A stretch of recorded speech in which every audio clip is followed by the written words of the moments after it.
All right, y'all. Welcome again to another Collective Bodyflight Academy video. I'm Mike Silva, Bodyflight extraordinaire. My saying is, if you love flying, we'll be friends and get along. On tonight's episode, I got my best friend, teammate, Lazy Mate. Josh Evans, professional body flight coach.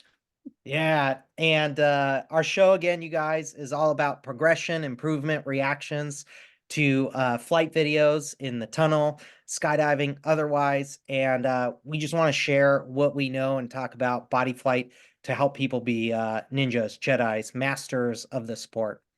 And on today's show, we just want to welcome people to the channel, let you know that we're here to answer questions, coach and guide people. And we can do that through our email submission at collectivebodyflightacademy@gmail.com. We'd love to get inquiries, responses, video submissions, and invite you to be on the show to do a coaching session or reaction to just see what we think about video based on our experience. And in tonight's episode, we're talking about concepts.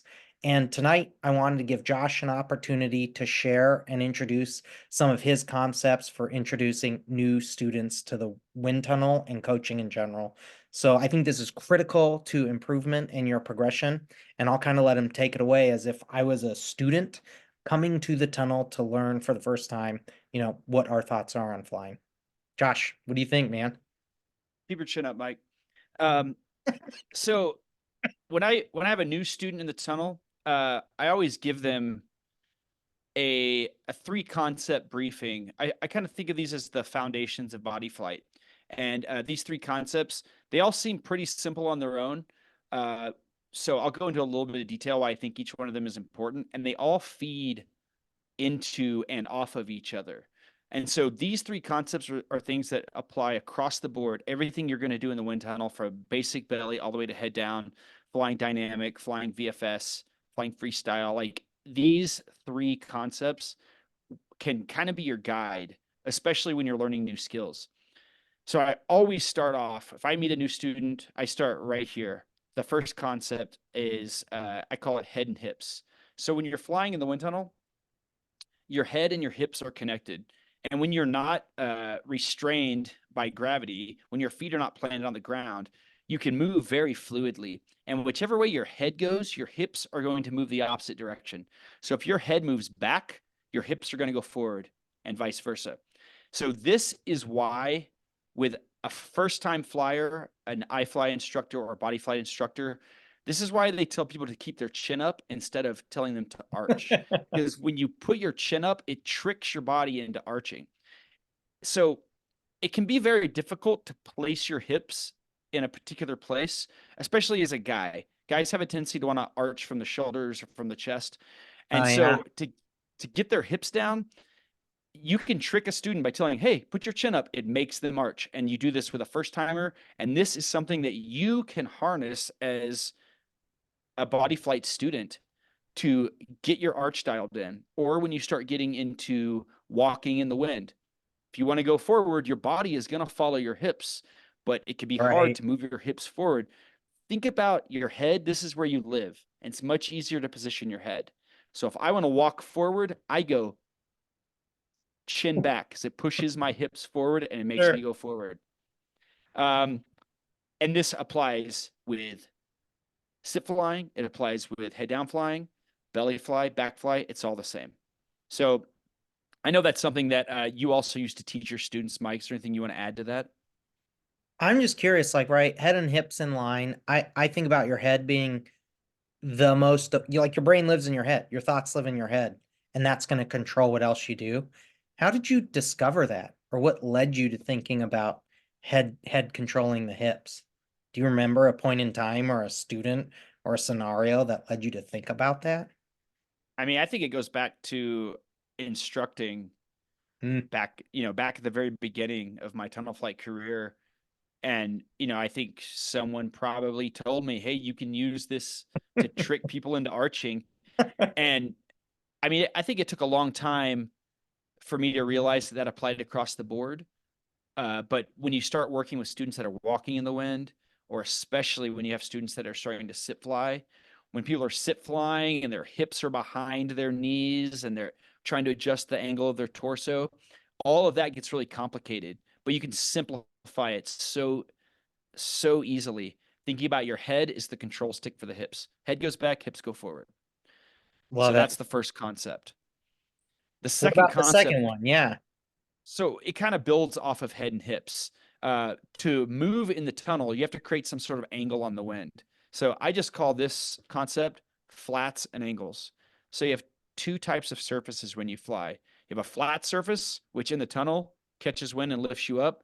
And you have an angled surface, Right. which deflects wind, moves you towards the low side of the angle. And that is, again, it's like that's one of the very first things you learn when Wow. you start learning turns or forward and backwards. It's all about creating angles. So, like a basic belly turn, you teach someone angle your hands and your body is going to follow the direction you're Yeah. angling. But that concept, it applies again across everything you do in the tunnel. So, a small surface all the way up to your entire body being angled. So, if you want to create drive or a turn, you need to create some sort of angle and you're going to move towards the low side of that angle. Exactly. And this feeds into head and hips, especially when you start getting into vertical flying, because a lot of your drive comes from your torso. And again, it might be hard to say, Yeah. like, I want my hips in front of my head, or I want my hips behind my head. But if you move your head as the control stick, head and hips, flats and angles, those two things feed into each other. They're like, those are symbiotic concepts. I love it. So first one is head controls the hips. Second one is flats and angles. You mentioned a third introductory like lesson for students. What's the third one? So the third one is, I call it the two headings. So when you're flying, you have there are two headings. There's your visual heading, which is where you're looking, and there's your flight heading, which is the direction your body is traveling. So your visual heading is the easiest one to conceptualize because it's just wherever your eyes are. And then your flight heading, this one kind of changes depending on the position you're flying. So Okay. for belly, your flight heading is, I think about like basically like drawing a triangle for my shoulders. Whichever way that triangle is pointing, that's the direction I'm flying. Like When I'm on my, shoulders to head. That's like the yeah, triangle. Okay. pretty much. Yeah. So wherever your shoulders are pointing, that's the direction you're traveling on your belly. When you're on your back, it's a little bit more complicated, but I just think about the entire spine, whichever direction your spine is pointing, that's your direction of travel. Because with backfly, it's just as easy to go forward as it is backwards. And I think about on backfly, Yeah. back is towards my head, forward is towards my hips. And that seems a little weird, but that's just the way that I think about it because when you think about like backtracking in the sky, you're going backwards towards your head. You feel like you're moving backwards when you go towards your head on your back. So, whichever way your spine is aligned, that's your direction of travel. It's a little bit easier to figure out your direction of travel when you're vertical. So, when you are sit flying, draw a triangle. I'm going to stand up here. Yeah, let's see it. Draw a triangle from your hips, from one hip bone to the other. Whichever way that triangle is pointing, that's the direction of travel. And then when you are head down, same thing, but with your shoulders. Whichever way that's pointing, that's your direction of travel. And that is important to understand that those two things exist.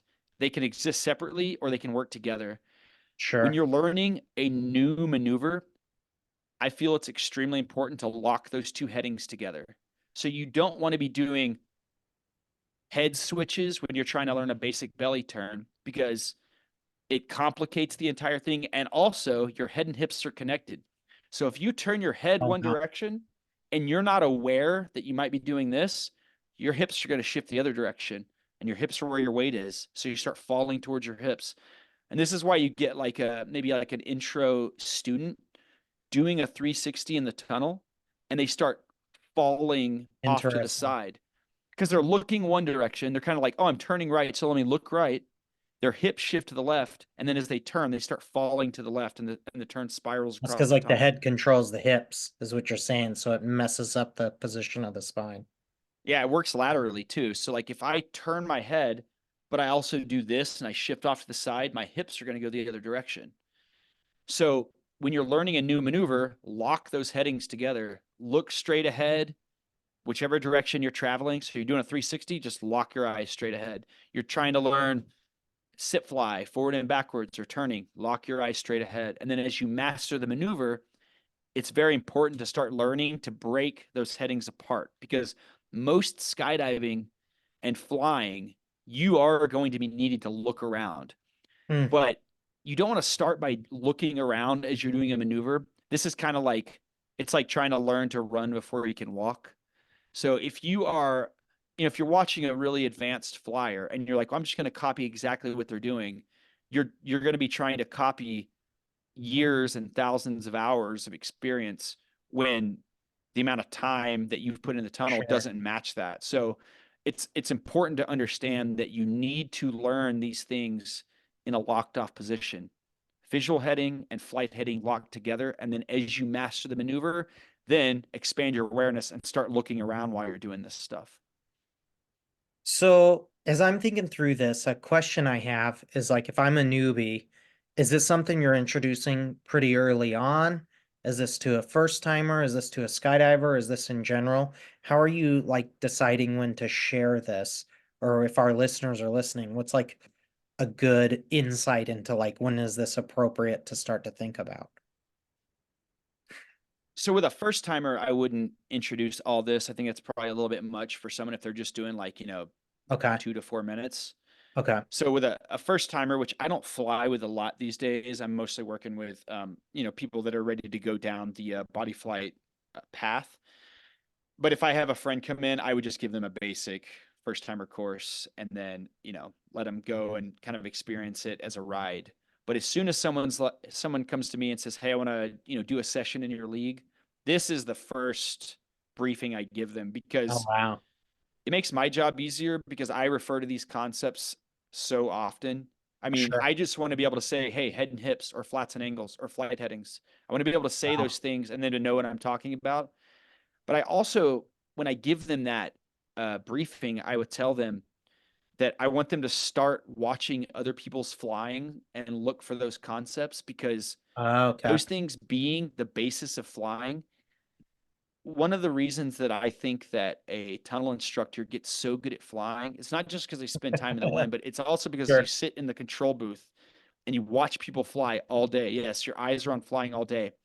And if you're thinking about flying in these terms, head and hips, flats and angles, and the two flight headings, then you can start looking at things that maybe are not even in your skill set and pick apart how they work. So you can look at someone, if you're a belly flyer, you can look at a head down flyer and say, okay, I can see their head and their hips working in tandem. I can see the Yeah. angles in their body. Oh, they're carving in a circle because their body is angled slightly and they're turning. I can see why they're turning, because they're creating an angle in the direction of travel. And then you can also see them either locking their headings together or breaking them apart intentionally. So you understand what you're looking at. Like with my when I'm looking at flying, I kind of think about flats and angles in term of like green and red. So Yeah. I'll see like flat surfaces as green and angled surfaces as red when I'm kind of doing like, if I'm doing like a visualization overlay in my mind. And that helps me pick apart why a student is moving. So if I'm trying to figure out like, why is this person moving in this transition, I just kind of have to like blank out everything except for, where are their flats and where are their angles, and figure out where the dominant angles are and why it's causing them to travel. And then you can kind of manipulate the body position or the technique to try to correct that problem. But you can use that Right. as a student. Start using head and hips, flats and angles, and the two headings to watch other people and start learning things that you have not encountered yet in your flight progression. It's so interesting you say that because as you recommend this tip to students, I think we've arrived at a similar idea. Even though being a part and coaching for many years, I constantly will tell students to review video or watch others to just be aware of what's going on with flats and angles, head and hips, and heading, to pick apart and dissect other people's flying to understand it. So even if you're a new flyer, a belly flyer, a back flyer, sit flyer, head down flyer, you can watch other people more advanced than you or in a different discipline than you to understand the pitch of their head and hips, the control of the head and hips, the flats or angles of their body, their arms, their legs, to determine what's going to happen. And even if you can't do it personally, you can learn from and progress by watching others fly to understand what was happening. It's so interesting. Like it's so true, and it is really important and valuable to watch video. I think a second thing about that I'd add on is flying is expensive. It's time consuming, your time limited, and the the cost of entry is so high, both in terms of, expense and risk, that being able to learn from others is really, really valuable. And to learn from your video where you're not spending money or time to do it makes a big difference. So being aware of these concepts of head and hips, flats and angles and heading, being aware of that in yourself and others is super valuable. Um, I do have one question. Like, if people are watching and they're new, are there any hand signals you'd apply to those three lessons with head and hips, flats and angles, or heading that you'd share with people to like know what to look for when they're coaching or flying with others? Like, what do you share? What do you talk about with those three things with hand signals in the tunnel?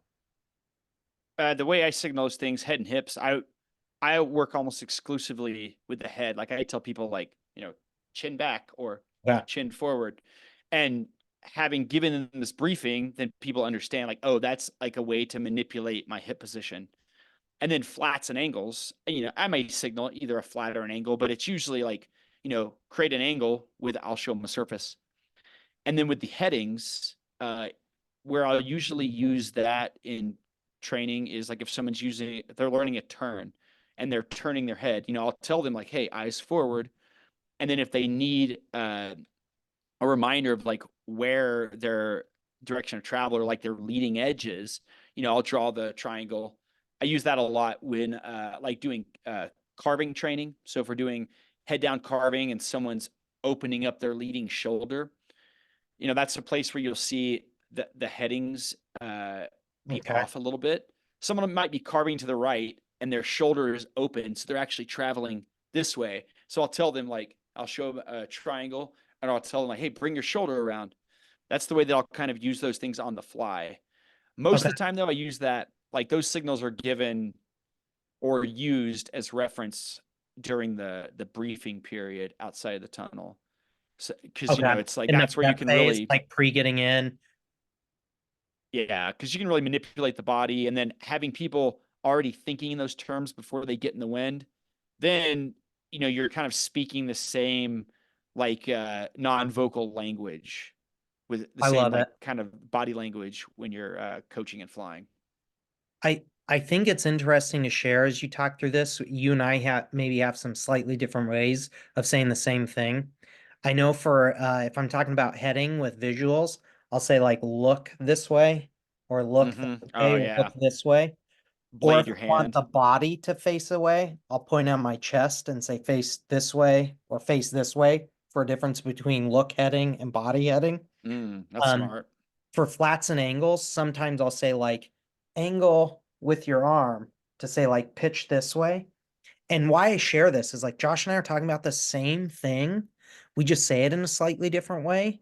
So what Josh said about briefing the student beforehand and talking with your instructor to get clarity on simple concepts is just super important. And I know when I talk to a student beforehand, whether it's a jump, a skydive or in the tunnel, I try to be really vocal and visual and say like, hey, Josh, we're about to go do a sit fly jump today. I want you to look this way. I want your chest to face that way. And if we want to play with, this maneuver, I'll show you this. I try to be hyper obvious and absurdly big with my caricature emotions so that you understand what I'm trying to show you as a prep for what the session is. So if anybody's watching this, get with your coach and make sure you're pre-brief, which could take a minute or two based on your simple objectives to understand what they're trying to show you, whether it's heading, hips, head controlling the hips or flats and angles. Try to get some communication dialed in with your coach so you guys are on the same page. And I think that's a really important add-on that's come from the conversation today about an intro to coaching in the tunnel. Um, awesome video tonight for Collective Body Flight Academy. And I'm going to pass it to Josh to give us our exit for tonight and share just final thoughts and tips for our video today. Yeah, so just as a recap, Three concepts: head and hips, flats and angles, the two headings. That's the foundation of body flight, at least the way I teach it. And I think if you start applying those concepts to your flying, you'll definitely see value in those things. So we would love to have you guys on the show to come on, submit your videos, have them reviewed and debriefed by Mike and I. You can submit your videos to collectivebodyflightacademy@gmail.com. So submit a clip, shoot us a short message about why you'd like to be on the show. Also, we would appreciate and we would love if you guys subscribed on YouTube, Collective Body Flight Academy. You can find these clips on Facebook as well. And we're going to be putting out more of these. We'll be putting out more concept videos and as much video debrief as you guys will allow us to do by submitting your videos. Love it, you guys. Team Collective out. Have an awesome night. Let's do some flying together. Here's some air holes. Woo!